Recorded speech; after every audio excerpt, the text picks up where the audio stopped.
Welcome back to my chess academy. I decided to, well, let me put it this way. The chess lessons, what was the name of that video I made with Josh Waitzkin's Academy? Um, the chess lessons, a comprehensive guide, was very well received, and I've been making other videos of various different, nonchalant things, but the Academy part where I played the video of Josh Waitzkin's was so well received. Even though I didn't get the comments that I was hoping for, it seems that video was played the most. I have this thing on YouTube. When you become a YouTube partner, you can get the statistics on how much a video was played. So I thought I'd go ahead and continue the Academy. I'm going to take this Academy in several different videos. I'm going to try to keep these videos under a half hour, 30 minutes. So we're going to start with this. It's going to be the Knight Forks. This is part 2 of the Academy where you've seen already part 1, and I skipped through some of it. But we're going to try to do this whole thing. Now there's a couple of pieces in this software that either is a glitch or they do it on purpose. I don't know which. But in one of the questions he asked, there's a piece missing. So we're going to brush through that. So here we go. Welcome to the world of chess tactics. Our next step is to build you an arsenal of tactical weapons with which you can take on the savviest of opponents. During this part of the Academy, you'll learn how to use your pieces in coordinated attack. We'll focus on the most fundamental tactical devices: forks, skewers, pins, removing the defender, and discovered attacks. Each theme we explore will at once make sense right away and possess countless layers of subtlety which you can unearth as you learn more and more about chess. It's important to realize that these very weapons are used by the world's greatest chess players in every game they play. Now you're speaking the language of the masters.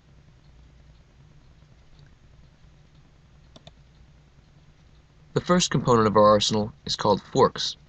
We saw this weapon briefly in part 1. The fork is the most basic weapon in chess, and it's used at every level of play.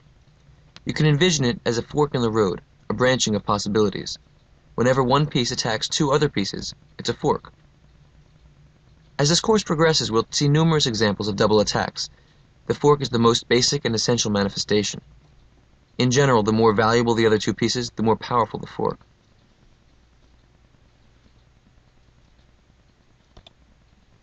In this position, the white knight forks the black king and queen.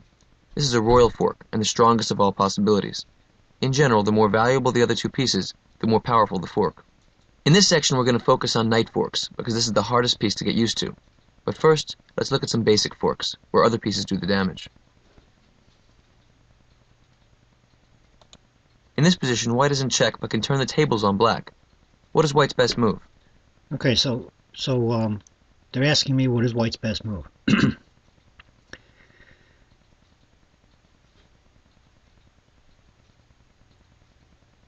White is in check, but can turn the tables on black. Okay, so you have to get out of check, but you can also cause black a headache by doing this. That's right, king e4 forks the black knight and rook, and they cannot defend each other. You see, the king can be a weapon too. In fact, towards the end of the game, we often use the king actively like this. In the beginning of a chess game, we want to defend our king, keep him safe, but when the board empties and there is less danger, he becomes a powerful piece that should be used actively. Do you see any forks for white here? Do we see any forks for white? Well, let me see.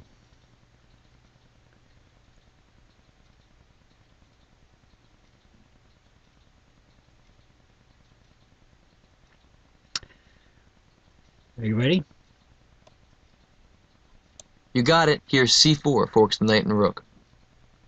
It's black to move here. Do you see any forks?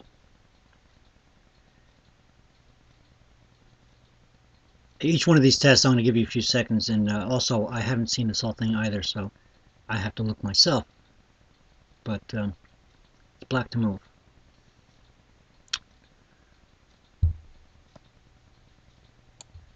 Oop, I'm moving a white piece. Excuse me. It's black to move. Okay. Black to move. Oh, here we go. I should flip the board, actually. Well done. Bishop e3 check wins the white rook. Do you see any forks for black here? Tell you what, let's go ahead and flip the board when he asks me to move black, and flip the board again when he asks me to move white.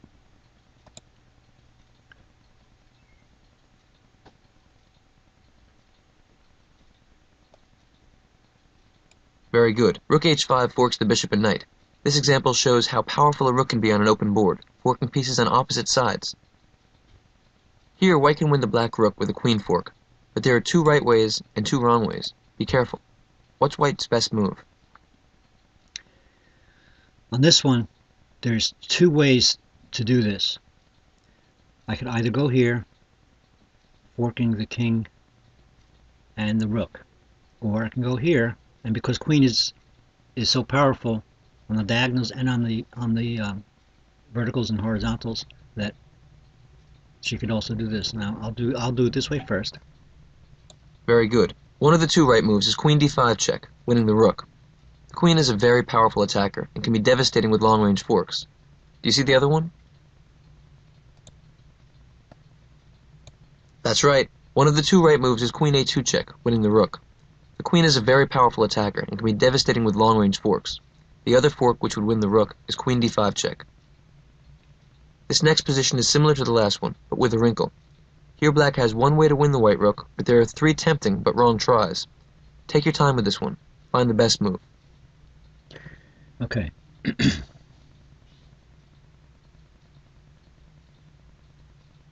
Alright, first let's flip the board. Okay, so black has one right way to win the white rook.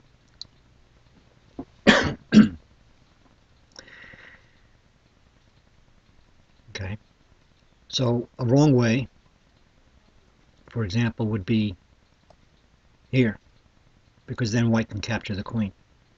All right. The right way is here, because now you got the diagonal on the rook and the vertical on the king. Very good. The solution is queen a7 check, operating on a long diagonal and a long file to win the rook. In this exercise, click on every square where the black queen can attack two or more white pieces without getting captured. Be careful. Now here's one of the glitches I was telling you about. I don't know if they did this on purpose, because obviously the black queen is missing, and they do this twice in the next step. Excuse me. But we're going to give it a shot. It's asking to click on every square where the black queen can attack two or more pieces without getting captured. You know, how about here? If the queen was here, again, it's missing, but I would be able to capture the bishop and the rook, right? Here, right? Here, perhaps. Where else? Can't do it here because the bishop, right? Okay. And I think we'll leave it at that and see what he says. That's not all of them. Try again. Now, we're not going to try this again because I don't want to make this video too long, but the idea is that the queen is missing on this board, so... Okay, and that shows you... I think that's what it is. I don't think it was a mistake. I don't think it was a glitch. I think they deliberately blinded us to the queen so that because he's asking for every single square that the queen could be on, that it would be able to capture two pieces. So here, you'd be able to capture the rook and the knight. Here, it would be able to capture the two knights, one of the two knights, etc. Now let's spend some time examining knight forks, a weapon you'll want to have at your fingertips. How can white win a piece here? That's simple. How about here? Very good. Knight c3 check, forking the king and bishop. In this exercise, click on every square where the white knight can fork two black pieces. Okay, yeah. So it must have been a deliberate thing. So he's asking me to click on every square where a knight can capture two pieces. Obviously that's here, here, here, probably more than that. Here, I can fork the king and the rook. Again, I'm going to leave it at that. I'm not going to click on every one because I'm trying to make it, well, here, all right. I'm trying to make this a short video. It's not going to be that short, but I'm trying to make it short as possible.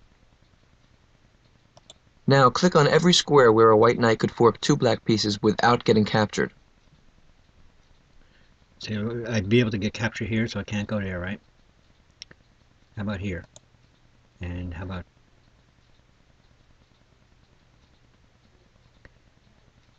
here?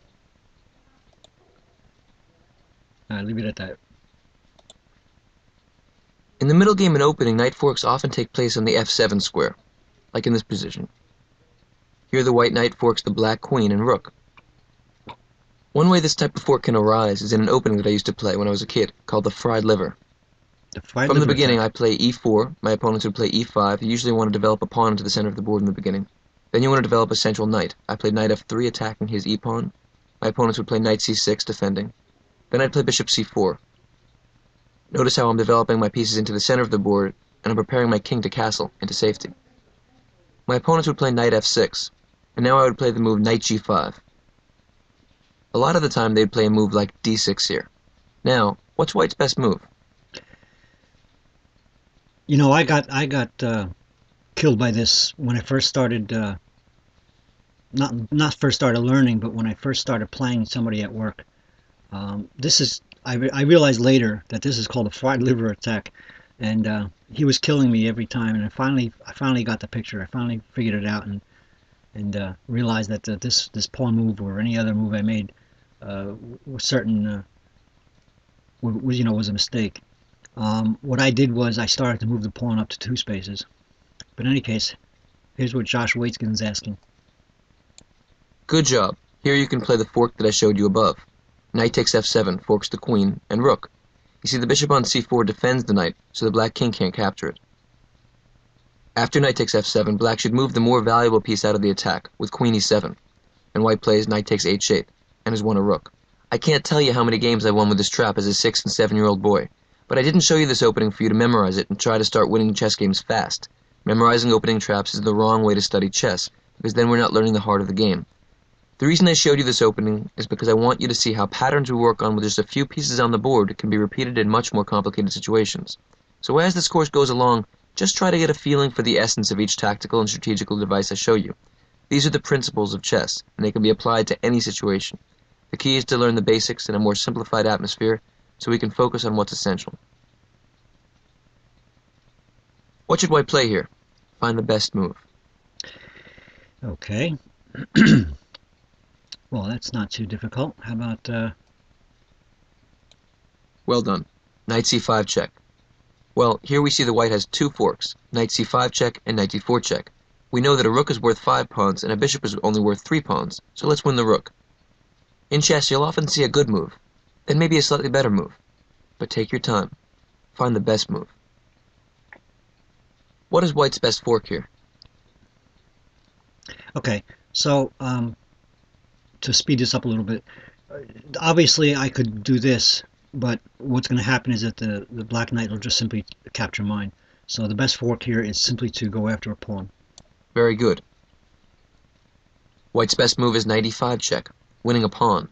Again, we see two possibilities, knight c5 and knight e5. This question is a little tricky because I don't want you to automatically fork the strongest piece at all times. Here knight c5 check would be a mistake because the forked knight can simply capture the forker. Knight takes c5. Remember, anytime a knight attacks another knight, the attack is mutual. It's important as I teach you attacking themes for you to consider the other side of the coin. We need to develop our arsenal while consistently learning how to disarm the opponent. This position is a little different from the ones we've seen so far.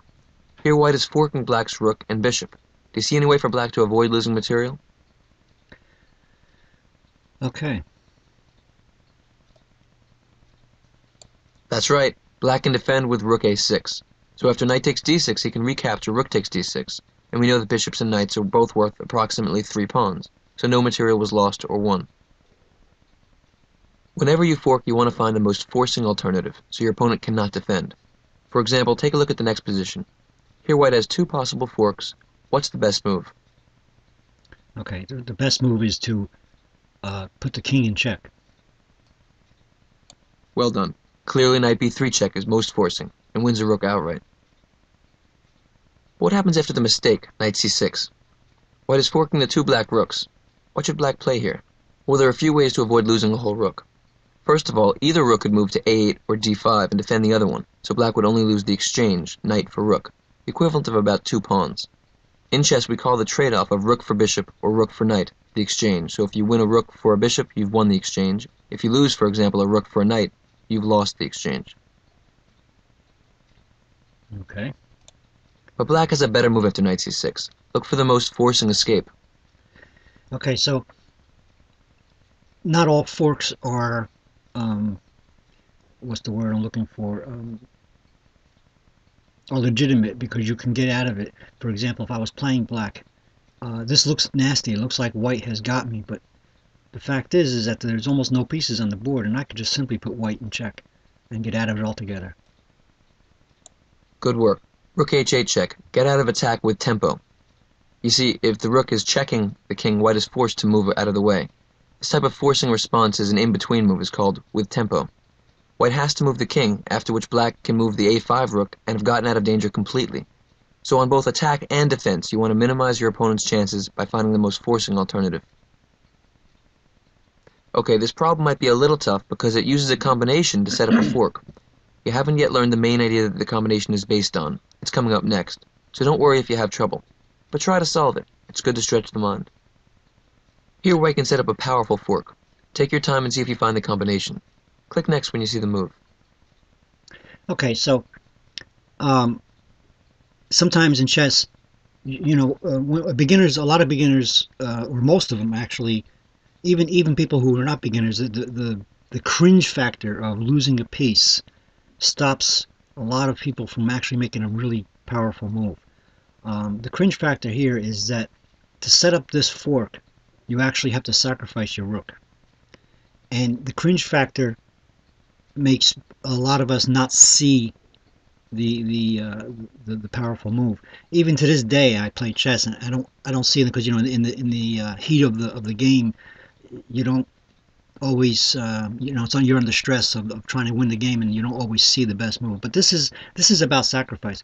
I'm going to click the next, and you're going to see it. The correct move is rook e8 check, sacrificing the rook to set up a fork. A sacrifice, sometimes called a sack by chess players, is when you give up material to gain down the road. You see, if the black king moves out of check, the rook can capture the queen. This is called a skewer and looks like an X-ray attack on the queen. You've already seen this. Black's only choice is king takes e8, and now I'm sure you see the fork. Knight c7 check wins the queen. After you finish this course, you'll have no problem spotting combinations like these, but first we have to internalize the building blocks. Now let's learn about pins and skewers. Okay, so in my next video, I'll play that pins and skewers. Perhaps I'll go ahead and play the introduction to it here, and my next video I'll replay it, and you'll be able to see the lesson on pins and skewers. Okay, so let's go ahead and click the next topic. So you've already seen an example of the skewer in the last problem of the fork section. Pins and skewers are both versions of an X-ray attack, where the attacker has two defenders piled up in its line of fire. A skewer is more forcing because the more valuable piece is attacked first, and when it moves, the less valuable piece can be captured. For example, take a look at this position. Here, white can play rook h8 check, and when the black king moves to g7, f7, or e7, rook takes a8 wins the queen. This is a decisive skewer. A pin, in contrast, is when the less valuable piece is attacked first, but is pinned to its square because if it moves, the more valuable piece would fall. For example here, the black knight is pinned and can't move because then the king would come under attack, so black is paralyzed and will lose the knight. It's important to realize that only bishops, rooks, and queens can pin or skewer because they are the only long-distance operators. Let's start off working on some skewers. Okay, so I'm going to leave it there, and my next video will be on these pins and skewers, and I'll replay this intro. Alright, so I hope you enjoyed this video, and remember, keep on playing.